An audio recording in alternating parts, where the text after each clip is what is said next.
Good morning and welcome to the USA Cares podcast. I'm your host, Matt Castor. I am joined in studio today with Alexis Becker. Good morning, Alexis. Good morning. How are you? Doing great, great. We are so excited that you're joining us for another episode of our podcast. For those of you who are new to the USA Cares podcast, this is a chance to celebrate all things veterans. So USA Cares is a nonprofit organization and we strive to take care of our own. We strive to take care of those who have served our country and are now maybe needing a little help, just needing a hand up, and we're here to help them all along the way. So if you're joining us, welcome. Hit that subscribe button. We hope you'll tune in each week. But we want to tell you what's going on in the community. We want to celebrate those who have served us, and we're just honored that you would join us. So today we've got a very special guest with us. I don't want to spend any more time away from him, so we're going to just kind of jump right in. But this is a gentleman who we had the chance to meet at our gala about a month ago, Alexis, right? Mm-hmm. And he was our keynote speaker, and to say he was inspirational is an understatement. He really had the whole room pretty excited, not just about him, but about our service people, about the ones that he praises, about the ones that he brags about the ones that he encourages. And that's why I was so excited to have him on this podcast. So this gentleman is the former SEAC, the senior, I'm going to mess this up, senior enlisted advisor to the chairman of the Joint Chiefs of Staff. He was the senior most enlisted member of the U.S. Armed Forces for 4 years, from 2015 to 2019. He has 37 years in the military. I could go on and on and on about all the accolades about this gentleman, but 5 combat tours, including Panama, Desert Shield, Desert Storm, Iraqi Freedom, tours in Afghanistan. So just unbelievable military career. And now he is doing some very special things, just helping veterans all around the country. So please welcome Mr. John Wayne Troxell. Hello, John. Hey, how are you all? Thank you all for having me. Wonderful. It is an honor to have you. Thank you so much for being on. So I'm excited to be here. Looking forward to a rich conversation. Absolutely. So I was so excited to have you at our gala, and I hope you had a great time, but just a great time to get together and celebrate some of the men and women who serve our country. Absolutely. You know, anytime that I can attend an event like the gala and with an organization like USA Cares that does so much for our veterans and families, it's always a treat and an honor for me to be there. I had a great time. Well, thank you. So, I learned a little bit more about you at the gala, just learned about your career. I'm blown away, just all the things that you've accomplished and all the people that you've been able to work with and all the people you've been able to help and serve. So, how did all this start out for you, though? 37 years in the military. How did you first get into it? What was it that made you not only want to serve the country, but then to stick with it for so long? Yeah, so that's a great question. So as I grew up in, Davenport, Iowa, third largest city in Iowa, right on the Mississippi River between Iowa and Illinois. And I grew up in a very loving household. As I continued to get older in school, I was a good student during wrestling season and football season. But outside of that, I was like any other young man, more interested in beer and girls, and so I really didn't have purpose, motivation, or direction going for me. And some older kids in my neighborhood, my friends, a couple of them joined the Army, one joined the Marine Corps, and I saw how it transformed them, just them going to their boot camp and coming back. They came back, all 3 of these gentlemen, just sinewy, muscular kind of shape. They held their head high, and they were confident, and they were proud to, serve their country. And I said, I want some of that, Yeah. So I made a decision that when I graduated high school, I was going to join the military, and I did. And initially, I only did it to do a 4-year tour, but, things change in 6 months. Well, actually, within a month of being at my first duty station, I met a young lady named Sandra Jimenez, and she went on to be my wife and the mother of my 3 sons. Nice. And here in 8 days, we will have been married 38 years. But so congratulations. becoming a husband and a father changed my attitude. And now it wasn't so much, am I going to stay in? But now the decision was, how do I provide for my wife and my newborn son? Yeah. And I was going to get out because I was in Germany and I didn't want to serve overseas. Actually, the decision that I was going to make to get out was I was sick of watching NFL football at 3 o'clock in the morning. And it wasn't the traditional Sunday afternoon cookout and, and a cold beer and watching, in the NFL. And of course, my wife wasn't having any of that because she said, hey, the only thing you know how to do is be a soldier. Mm-hmm. And you need to stay in. You need to be able to take care of us. And so I said, okay, if we stay in, then we're going to go where I want to go. And I wanted to go to America's Guard of Honor, the 82nd Airborne Division. And I went there, and then my career just kind of took off. And I didn't think that I was going to stay beyond 20 years. But I continued to just want to have more responsibility, be able to take care of more service members and families. And, the good Lord was watching over me and opportunities came my way. And lo and behold, I was able to stay 1 month shy of 38 years and spent 20 years as a command sergeant major and rose to the pinnacle of the Department of Defense and had the absolute honor to serve my last 4 years working for the chairman and the Secretary of Defense under the Obama administration and the Trump administration, and having the responsibility of 3 million active Guard and Reserve soldiers, sailors, airmen, Marines, Coast Guardsmen, and now Space Force Guardians. So I didn't think it was going to turn out that way, but it did. That's amazing. That's amazing. I wonder what that perspective is like to be in that position you are in and to look at the total of the forces that we have and see what they're capable of accomplishing, because it's got to be a view that nobody else gets to see. Yeah, so it was absolutely the highlight of my career because the General Joe Dunford, Marine General Joe Dunford, and Secretary Mattis were my bosses initially, and then it became General Milley and Secretary Esper. But I had the autonomy to go anywhere I needed to go to get the pulse of the force for the chairman, SecDef, and the administration. And so 270 days out of the year I was traveling, and I was going to all the garden spots: Syria, Iraq, Afghanistan, Somalia, Yemen, Libya, Niger, South Korea, Colombia, all the places where there are contentious things going on, where the United States is there to support our partners and allies, or to deter any kind of malign activity, or to disrupt and defeat terrorist organizations. And so with the globe as my battle space, I had a very good perspective of what was going on with our national defense strategy and national military strategy and what it meant to the troops at the tactical level that had to turn that into action to either deter, to defend, or to support our partners and allies, and ultimately to protect our homeland, our way of life, and our freedom. Wow.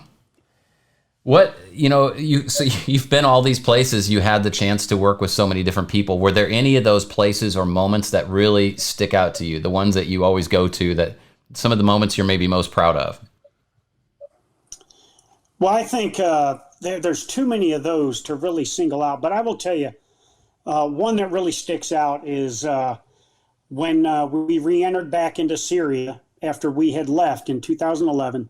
And this was about 2016. And I went in with some of our most elite Army Special Operations Forces during the takedown of Raqqa, which was the capital of the caliphate for ISIS. Yeah. And I spent 6 hours on top of a house in Raqqa and watched as the Syrian Democratic Forces, supported by U.S. Special Operations, just take the fight to ISIS. And ISIS, as everyone knows, is a very resilient enemy, and they really practiced some resilience in the 6 hours I was there. But seeing how United States and our NATO and allied influence on these host nation forces, in this case, the Kurds, the Syrian Democratic Forces, was paying huge dividends in not only defeating ISIS, but really rescuing these Kurdish and Syrian citizens that were being oppressed by these insidious terrorists. Just a highlight of my career. And as a matter of fact, when I go back home to Davenport, Iowa, what I like to say is, hey, I showed up in Raqqa, Syria, and ISIS surrendered 4 days later. Nothing wrong with that. I absolutely had nothing to do with that, but that's my story, and I'm sticking. That's right. You're just stating the facts. That's all. That's fantastic. But, the other, I think, I made 10 trips to Afghanistan during my time as the SEAC. 2011 and 12, I served as the senior enlisted leader of all combat forces in Afghanistan. So I made it to 32 of the 34 provinces during that time and patrolled with every battalion-sized organization, U.S., coalition, and Afghan. So I had a great perspective of Afghanistan back then, and then it just continued to get better during my 4 years in the Pentagon in D.C. with 10 trips back into the country to look at all the success we were having. Wow. Unbelievable. What is it like? Let me ask a question. I don't mean to be overly political, but I'm going to ask some questions. You can answer them or not answer them. But I mean, what's it like, the contrast between the administrations that you served? Because those were not similar administrations. So what was that like, that changeover from one to the other? So it was, there were significant differences, as you can imagine. And there were pros and cons with both of them. Sure. But one thing, I'm not afraid to tell the story that, our stance on the southwest border, the first year I was there under the Obama administration, was a little bit more passive and a little bit more permissive in terms of undocumented immigrants coming in. And under the Trump administration, it was a little more rigid, a little more disciplined, and it paid off in that we had less illegal crossings and more legal crossings going through the legal crossing areas. And I used to go down there about every 6 months, and some people will say, what we were doing to these people from Guatemala and Honduras and El Salvador and Mexico. But when you talk, I would go into these displaced civilian areas, and I would talk to some of these family members from places like Guatemala, well, especially Honduras, where Tegucigalpa, Honduras, the capital, was had the number one murder rate out of any capital in the world. Wow. And talking to these families, so here they are. Yes, they're in, what would look like cages, but they have beds to sleep in. The children are going to school. The families are getting 3 meals a day. There's morale and recreation activities like soccer and stuff for the families and kids. The families are getting educated. And when I spoke to this one Honduran woman, I asked her what she thought about this. And she said, through the interpreter, this is my home here. Wow. She says, I and my children are safe. She was on one of the caravans that came from Honduras. And unfortunately, she was raped twice by cartel mules along the way. And she said, I'm safe here because the ICE officers are here and everything, and my children are safe. This is my home, she said. So when you look at the media, how they will spin it in either direction of what's going on, it's significantly different when you talk to the people on the ground. Yeah. Plus, I will tell you, under President Trump, he was very aggressive with NATO. And I think you know, out of the 29 NATO nations, the United States of America was providing more percentage of gross domestic product to defense than any of the nations in NATO. And all of those nations are in Europe. We are not in Europe. And so when President Trump came in, he said, his message to NATO was, you're going to get your gross domestic product percentage to defense up to what the United States is doing. Germany didn't like it, France didn't like it, and others didn't like it. But in the end, when those countries did that, it made NATO a more powerful coalition. And plus, it was a huge deterrent to Russian adventurism and terrorist activity, potential terrorist activity in Western Europe and other places. If you remember, in 2014, the Russians annexed Crimea, Right. sovereign territory of Ukraine. They created a civil war in eastern Ukraine with these Russian-led separatist rebels against Ukrainian forces. And they were also conducting malign activity in the Black Sea. And so by doing this kind of stuff with NATO, it caused the Russians to go back on their heels in terms of their adventurism and their malign activity. So those are the good things, you know. Right. That we see. And then how, you know, with China, where we kind of got out of some trade agreements with them and brought manufacturing back home, and it caused our economy to boost. Getting out of the Joint Comprehensive Plan of Action agreement with the Iranians, where we were giving them billions of dollars under the previous administration with a pledge that they would not enrich plutonium or uranium beyond what it could be used for energy. And intelligence agencies, our intelligence agencies, had reports of them that they were enriching it up to weapons grade, and in some cases it was getting close to nuclear grade. So the point in all of that is we were given billions of dollars of taxpayer money, and the Iranians were violating the pledge. So when President Trump pulled us out of that agreement, and he caught a lot of static for that, I went on behalf of Secretary Mattis to Yemen, a country where Iranian proxies are there fighting against our partners, the United Arab Emirates, plus Al-Qaeda in the Arabian Peninsula is there. And I got there and I spoke to 17 of the most proficient Navy intelligence officers that we have. And I asked every one of them is an Iran expert. I said, a good thing or a bad thing getting out of this agreement? 17 for 17 said this is the best thing we could have done. Wow. So I guess to sum all of that up, my first year, I was kind of learning under that administration, and we were doing things like Force of the Future. But, you know, we had deferred modernization going on because of reduced military budgets. And we were starting to see competitive advantages eroding in things like space and cyber and the nuclear domain. And so when President Trump came in and our military budget started going up, we were able to continue to modernize our force and continue to get after building those advantages back, especially in nuclear, space, and cyber. So I think we were doing great things under both administrations.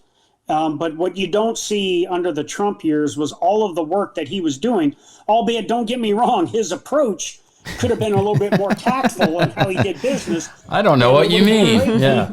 And it would have been a great thing if he stayed off Twitter, you know. But in the end, just my opinion, right. Because you asked my opinion, we were a much safer nation. We were a much more prosperous nation. I mean, our unemployment rate was the lowest it had been in 50 years. Unemployment rate for African Americans was the lowest it had ever been.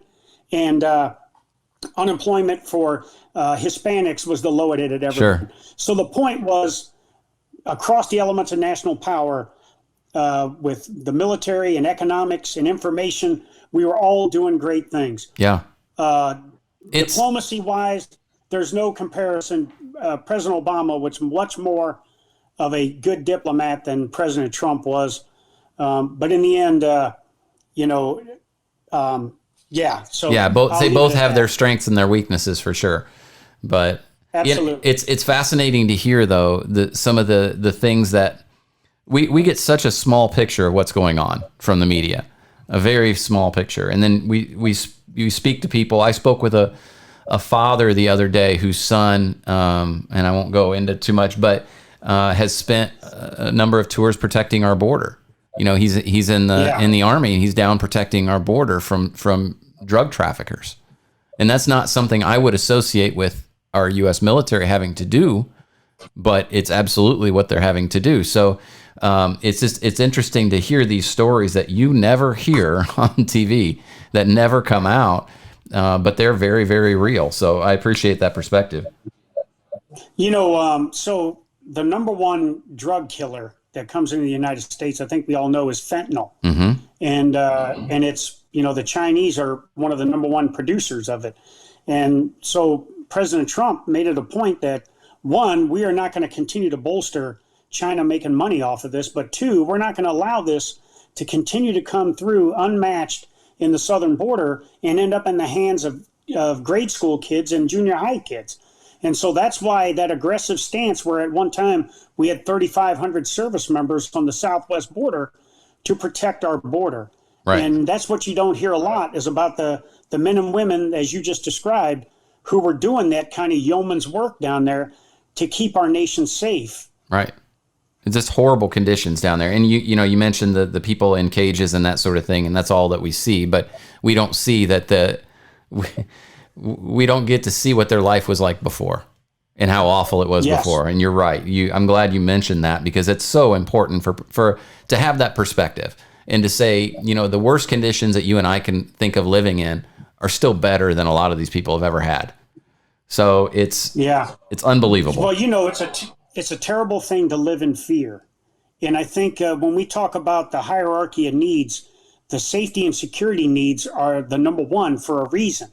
And so when people don't have to live in fear anymore, automatically that's a good thing. Right. So this young lady who had 3 children, she had been through some very, just unbelievable circumstances. One, where she was living in Honduras, but then in her trek from Honduras to the United States. But now here she was in the United States. She didn't have to worry about if her children were going to be able to eat. Her children were getting educated. Her children were growing and developing, and she was safe from any kind of violent act against her. And the most Americans will never realize that, because generally in the United States, we live in safety and security, and our safety and security needs are met when we're born, generally in the United States. You're right. Wow. So we're coming up on, and when this airs, the date will be just a couple days away from the 20th anniversary of September 11th. And I never imagined we would be having the conversation I think we're about to have 20 years after this. But as you know, John, one of the big things that we focus on is our veterans and taking care of them after they've served, and some while they're serving, and making sure that their needs are met. And we have so many conversations with soldiers who spent years in Afghanistan fighting, and they're watching what's going on. And to say that they're frustrated would be a huge understatement. To say that they're angry and don't know what to do with it might be more appropriate. And I'm sure that you are having these conversations with these same soldiers. What do you tell them? Yeah, I'm glad you brought this up. So I myself have been going through the same stuff ever since the 14th of April, when the decision was made that we were going to exit. And so I will tell you this: we started a disciplined, orderly withdrawal out of Afghanistan in 2011 when I was in charge of all combat forces. Mm-hmm. We went from just over 100,000 down to under 100,000. And over the years, through the the Obama and Trump years, we continued with this orderly, disciplined, protracted approach and withdrawal, where we went from just over 100,000 to, towards the end, we had 2,500. And those 2,500 over the last few years were not doing combat other than a small counterterrorism force that was going out to get after high-value targets from ISIS, Al-Qaeda, the Haqqani Network, and Taliban.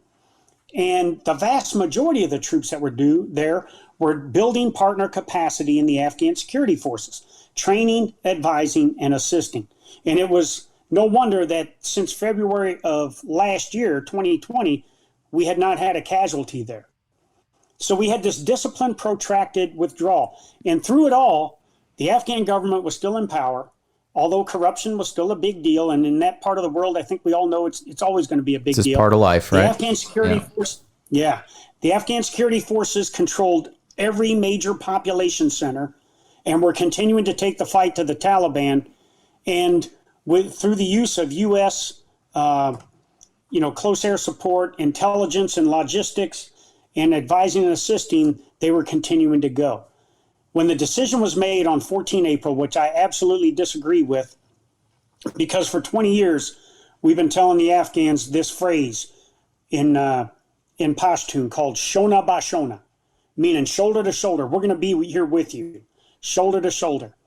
And when all of a sudden we just made a decision that we are leaving, and I think if you look at the red areas of Afghanistan that were Taliban infested, starting when President Biden made that announcement, all of a sudden the red started taking over. And you have to look at it this way. The normal Afghan squad leader depended on a U.S. Army squad leader to assist him on how to do things right. Pre-combat checks, pre-combat inspections, how to do battle drills, how to do marksmanship, how to do attack and defend. The normal logistician in the Afghan military relied on the United States to assist them on how to build a resupply and rearm system that could continue to sustain the force. It was getting better, but they were not there yet. And anybody that served at the tactical level that had skin in the game, and when I mean skin in the game, because I see a lot of people, especially in uniform right now, but a lot of politicians that say the president made a decision, get over it. Well, those that truly have skin in the game, meaning they have seen the business end of a rifle of a Taliban or ISIS fighter, or they have had to kill an enemy combatant like from ISIS or Al Qaeda, or worse yet, that saw their battle buddy, a beautiful human being, a beautiful body that next to them they've been fighting, and in one explosion, that beautiful human being has been turned into a mass of flesh, hair, and camouflage material. Those people that have skin in the game, that's why we're frustrated right now. And I think, and this is John's opinion, I don't speak on behalf of the DOD or anybody in uniform, we took a disciplined, protracted, orderly approach, and we immediately instituted a disorderly, undisciplined exit. And because we did that method that way, the collapse of the Afghan military was imminent, and ultimately President Ghani, in order to prevent further violence, and I've known Ghani very well for 10 years, he fled to make sure that there was no violence in Kabul. So, and then after we pulled the troops out, and we didn't pull the American citizens out, or the host nation Afghans that helped us, or the third country nationals that were helping us, or the $80 billion of equipment that we knew would fall into Taliban hands, we pulled the troops out first, and we kind of did that backwards for a non-combatant evacuation operation, which caused us to have to alert and mobilize 6,000 more troops to come back. Because when we made this decision, or the president made that decision, we got down, the only military left was the Marine security guards at the embassy and one rifle company out of the 10th Mountain Division that were there to guard the embassy. And all of a sudden now we had to bring these troops back in to get American citizens and trusted Afghans out. So I think it was a terrible decision, in my opinion, on how we did it. And the question I have to pose, rhetorical kind of question, but were we really, was it still an Afghan war for the U.S.? I mean, we were doing similar things with troops in Somalia, in Yemen, in Libya, and things like this, with a small kind of counterterrorism force, with others that were there to support, with train, advise, and assist. And in the end, through the past 20 years, we have not had a planned, prepared, exported, and executed terrorist attack in the United States since 9/11. Right. We've had inspired attacks, don't get me wrong, that people inspired by this radical ideology, like the Orlando nightclub shooting, the San Bernardino Community Center shooting, and others like that have been inspired by this radical ideology. But Al-Qaeda, ISIS, or none of the others had the ability to export that kind of violence into the United States, and certainly not back into Western Europe, where they've been able to attack places like Paris and Brussels. So my message to the troops, after having said all of that, is be proud of your service. We took a country that was one of the most third world countries in the world where the female population, 7% of them were literate in 2001. And young girls did not have the opportunity to go to school. And women couldn't show their faces. And they had zero rights. Misogyny was kind of the law there. And we took a country whose average lifespan was in the 40s. You know, the average Afghan citizen only lived into their mid-40s because of lack of health care and lack of immunization and things like that. And over the course of 20 years, now you have women that are not only that were in politics, but in the military as generals, that are doctors, that are scientists and things like that. And now the mortality rate has gone into the 60s over the last 20 years. So to anybody that has served in Afghanistan, and for that matter, anyone that has served the United States military as a veteran, be proud of your service, because one thing we do is we make a difference in the world. And regardless of what the media may say, we are the number one country that is a trusted partner around the world for global peace and security. We meet our treaty and alliance commitments, and we support those nations that can't support themselves. And that's what matters the most. And regardless of how this thing ended, and most of us are disgusted with the way it ended, in the end, it was all worth it. And in the end, any veteran out there, it's okay to be frustrated. It's okay to feel bad about it, but talk about it with others and get it out, because that's what I've been doing for the last week and why I'm here today. To the veterans out there and the family members, be proud of your service. We honor the 2,400 that were killed in action and lost their lives over there, including the 13 that lost their lives in the terrorist attack. And we will always support our Gold Star families and everything. But to our veterans out there, be proud of your service, because once again, the United States soldier made a difference in the world. It's powerful. That's it. I mean, that's what we want people to take away from this, is it did make a difference. And it's easy to get caught up in the snapshot of the moment. But the reality is the difference it made over 20 years was remarkable. You know, John, I was traveling for, a couple months ago, and I was riding in an Uber with a gentleman who was telling me that he had moved there from Afghanistan. And I said, well, how did that come about? You know, and I asked him, I had a long conversation, and he told me that he was an interpreter for the U.S. government for 7 years, interpreting with warlords and high-ranking military officials, and earned his way to America. And the pride in that man, and the excitement, and the just how good he felt. And he's one of many, I'm sure, that had that opportunity to get his family to America by doing things the right way and stopping and fighting against terrorism. And there's so many people like that whose lives have been changed for the better because of all the work of all those soldiers that went over there. It is amazing that around the world, you know, the 196 countries in the world, and the U.S. has forces on the ground, at the neighboring seas, or in the skies in 169 of those countries. And especially the third world countries, the impoverished countries around the world, in places like the Middle East and Africa. How many of those citizens, just the presence of the U.S. service member there inspires them? And then it not only inspires them, but then all of a sudden they want to take on something that is the inherent right of every American, and that is the pursuit of the American dream. Yeah. And to live in happiness. And when I see people that have done so much for us, like the gentleman you just talked about, able to come back to the United States and be in pursuit of that dream, then in my opinion, it was worth it. It was worth it. In all of these places that we've helped. He was driving a cab in Texas, and he never imagined he could have a life like this. I mean, Absolutely. It's unbelievable. Yeah.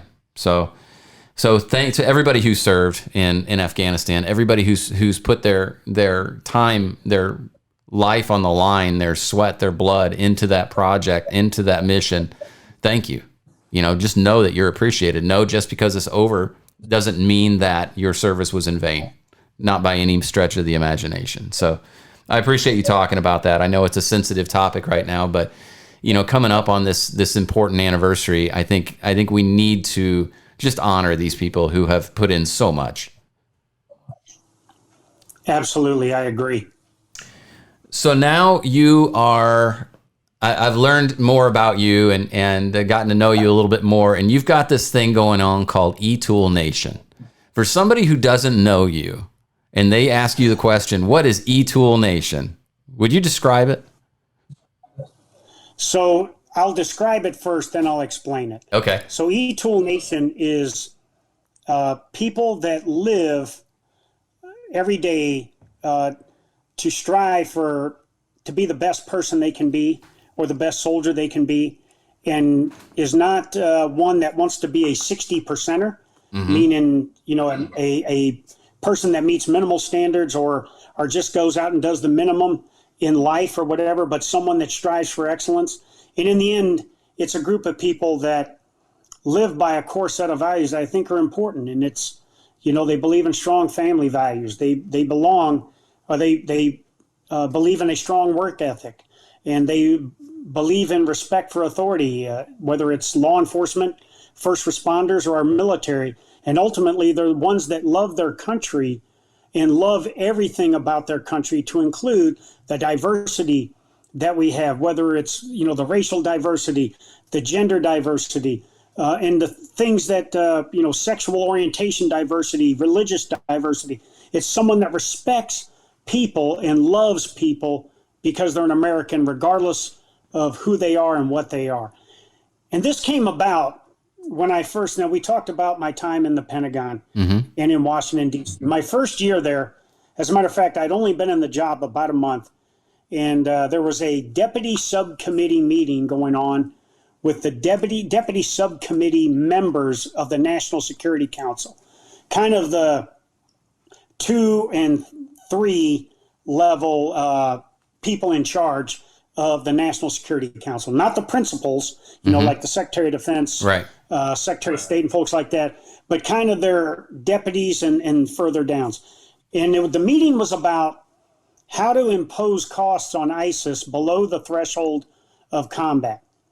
And, being a guy that has fought, ISIS on 3 different combat tours and then spent a year in Afghanistan, and I had just spent 2.5 years in Korea trying to maintain armistice conditions and make sure the South Koreans and North Koreans weren't fighting again. I was interested to hear what was going on because I was a very learned leader in this area. And what I heard from some of these PhDs that were in there that had zero military experience is what they were trying to do is, how do we get foreign terrorist fighters to stop going to places like Syria, Iraq, and Afghanistan and try to kill Americans and our allies and partners, or worse yet, how do we get them to stop from doing terrorist attacks in Paris, Brussels, and places like that, and prevent them from trying to export that brand of violence to the United States.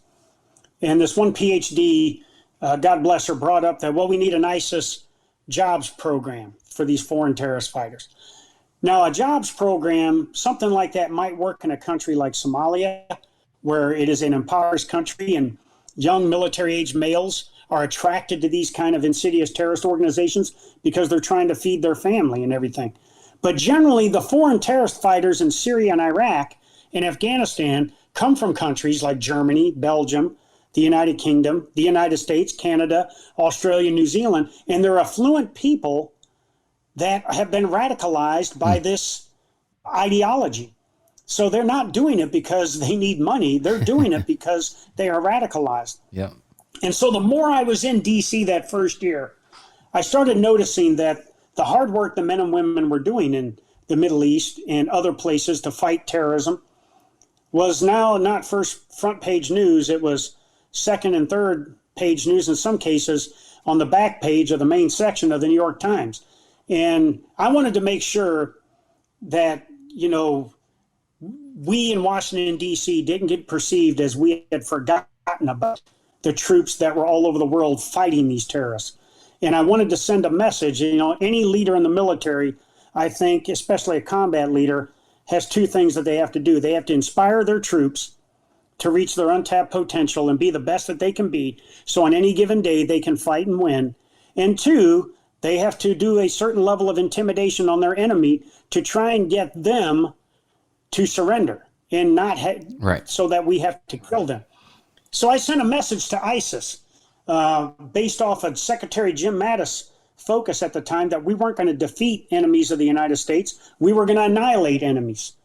And so I wanted to send a message to the troops. And so I started telling the world that ISIS had two options. They could surrender or die. And if they surrender, the United States, we're a peace-loving nation. We will treat them with dignity and respect, safeguard them to their detainee holding facility cell, provide them food, a place to sleep, shelter, and we will give them due process in before the law. But if they chose not to surrender, then we were going to kill them, and kill them with extreme prejudice, whether that was dropping bombs on them from the greatest Air Force in the world, shooting them from excellent infantrymen in the Army and Marine Corps, or worse yet, beat them to death with our entrenching tools, our military shovels. And what I meant to do that message was to inspire the troops and intimidate the ISIS a little bit. And did it work? And all of a sudden, well, here's what happened. It was Christmas Day 3 years ago, and General Dunford and I and Medal of Honor recipient Flo Groberg during a USO tour are on stage in Bagram Airfield. And I'm doing what the chairman and SecDef always expected me to do, to fire the troops up. So Groberg and I are standing there with entrenching tools in our hands, and I kind of said that message right there. Well, there happened to be a reporter in the audience from the Washington Post, and I won't have to tell you what side of the aisle Washington Post leans to, but this gentleman took offense to what I said and accused me of telling service members to go out and commit war crimes. And so I tried to explain to him that we train soldiers, Marines, and battlefield airmen on how to use non-standard weapons to neutralize threats. And he said, well, I'm going public with this. So automatically I'm like, oh, here we go. So I called up my public affairs advisor on Christmas Day. He was back in Fort Meade, Maryland, opening Christmas presents with his family. I said, hey, this Washington Post guy is going to go public with this. What are we going to do? He said, send me a photo of,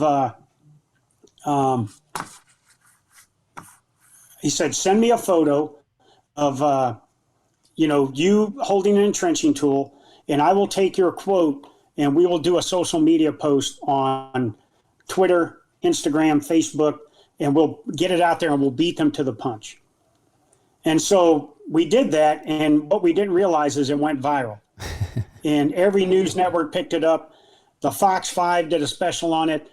German and French media picked it up. ISIS even started talking smack to me on the French propaganda webpage. And it kind of got me in a little hot water with members of Congress, who I won't name here. In the end, General Dunford and Secretary Mattis fully supported what I said, but there were others that took offense to what I said. And all of a sudden, Washington, D.C. wasn't as kind of a place to me as it had been in the past. But what it did is exactly what I hoped it would do. It inspired troops. I was getting messages all over the world. And then all of a sudden, one day, about a week after this sailor walks in and he's holding an entrenching tool and he says, I'd like you to sign my shovel. Now, the Navy doesn't even issue military shovels. So I don't know where the guy got it from. Amazon, maybe. But probably. So I signed it, and the public affairs took a picture of it. And now all of a sudden, the entrenching tool has become a symbol of living a warrior ethos and understanding that, if you serve in uniform, that you are a guardian of our freedom, our homeland, and our way of life, and that we are here to defend the 300 million American citizens every day so that we can continue that pursuit of the American dream. And to date, I've signed almost 2,000 of these things. Wow. We've started an apparel line called the E-Tool Nation, and people are wearing E-Tool Nation T-shirts. They're wearing hoodies, all kinds of stuff. And I was just down in Las Vegas this weekend, and my wife and I had a meeting with the UFC, and I proudly inducted Dana White, the president of the UFC, and Reed Harris, the vice president, into the E-Tool Nation. So nice. It's kind of taken on this thing about as I said before, a group of people that live our American values, love their country, and love the diversity, the equity, and the inclusiveness that comes with being an American. That's awesome. And I watched you give some e-tools to some soldiers at our gala, and I got to talk to them after they received them, and just their excitement. I mean, one of them was like, this is like the centerpiece of my office in my house. This is going up on the wall. This is it. And I think a big part of it was that they just felt, I think they get into the military, a lot of people, to feel part of the team, to feel one of the family, right? To feel one of this unit.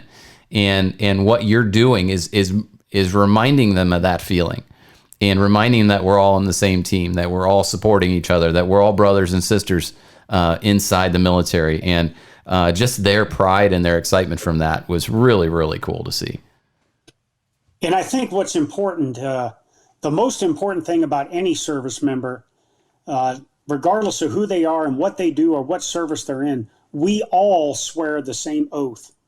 That we will support and defend the Constitution of the United States against all enemies, foreign and domestic, and that we are willing to give our life so that our country and our freedom will go on forever. And that's what's most important. And that's why I don't care whether they've been deployed in combat or not. If they're wearing the uniform cloth of the United States of America, then they deserve to be proud of themselves, and they deserve to be a part of the E-Tool Nation, because they are living something larger than themselves, and they are setting an example for all American citizens to follow.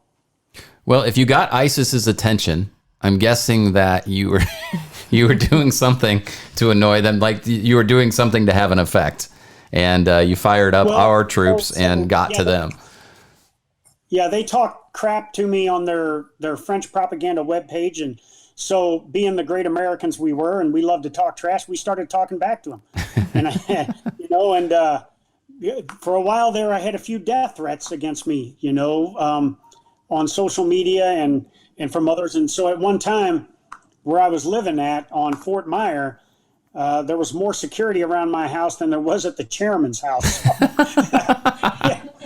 But in the end, I felt I was so passionate. And I think as a leader, you have to be passionate in everything you do. Yeah. And I will tell you, through the last 3 weeks, I will say this: I have seen some leaders that are doing the Afghanistan thing that have been, in my opinion, tone deaf in their demeanor and their approach, and they haven't been passionate. And even after the 13 Americans were killed and 65 Afghans were killed, I know some people will say this was a stoic approach to a tragic situation, but we don't need that kind of approach right now because it's perceived as tone deaf. What we need is energy and passion and a message to be sent to anybody that wants to threaten the United States and our homeland and our way of life, that we will not tolerate this kind of terrorist and insidious activity. And so I just wanted to send a passionate message to the troops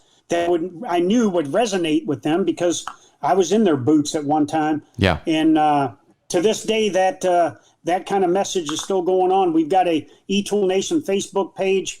Like I said, there's apparel out there. Yep. I've partnered with the Lighthouse for the Blind, who makes the Army entrenching tool.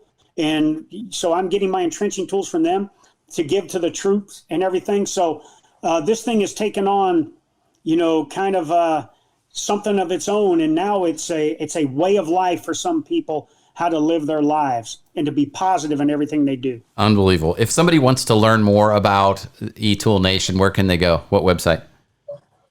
So they can go to PMEHARD.com.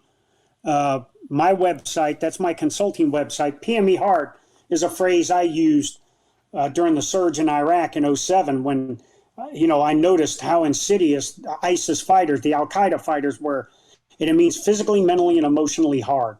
And it's kind of taken off. And PME hard is the way I think not only our service members have to be, but our veterans have to be now. And, it starts with how you are physically and taking care of yourself. And it will build into mental and emotional strength, especially to get through things like this end of the 20-year war. But so PMEhard.com.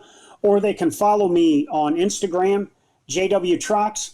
I'm on LinkedIn, or they can go to Facebook and join the eTool Nation Facebook page.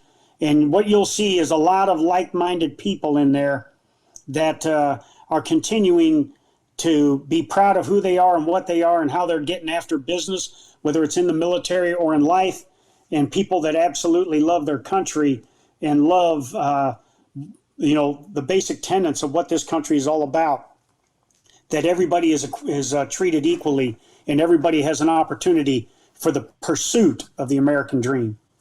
Fantastic. Well, and I've seen some of your sites, and just I love your approach. I think it's you're building up these men and women who some of which are a little unsure about things right now. So you're reminding them of why they're there and the importance of their job, and I love that. And so, John, thank you so much for being on. I really appreciate it. This was truly an honor. I hope you'll come back and join us again sometime. Hey, thank you both for allowing me to be here today. And as I tell everybody, I'm always willing to help. I'm in the bullpen. All you got to do is pick up the phone, give me a few warm-up pitches, and I'm ready to come in and, take down the side in the bottom of the ninth inning. You got it. You got it. I can help. And if it gives purpose, motivation, and direction to people to live their lives to the fullest or gets them out of a dark spot, I am more than willing to help anytime, anywhere, and under any circumstances. Thank you both so much, and thank you to USA Cares for being one of the premier organizations that takes care of our veterans. Thank you so much. Yes, thank you. All right. Well, Alexis, what a fantastic week podcast to celebrate September 11th. I'm just blown away. Yeah. I almost have no words. That's okay. Yeah. Yeah, exactly. So, to the men and women who serve, as we're looking back 20 years since September 11th, it's not lost on us what you've done. It's not lost on us the sacrifices that you've made. It's why we do what we do at USA Cares, to try to assist military members and their families who are in crisis. So thank you. Thank you from all of us. It's truly an honor for us to serve you every day. Absolutely. Thank you's not enough, honestly. It's not. So we're going to keep doing this podcast to recognize all of you. I hope you'll continue to join, continue to listen. Send us your thoughts, send us your comments. Make sure you subscribe and listen each week. Check us out on Facebook, Instagram, LinkedIn. What else? Twitter. YouTube, Twitter, all of it. All of it. So we hope that you'll join us again next week. And from all of us at USA Cares, thank you all so much. Thank you.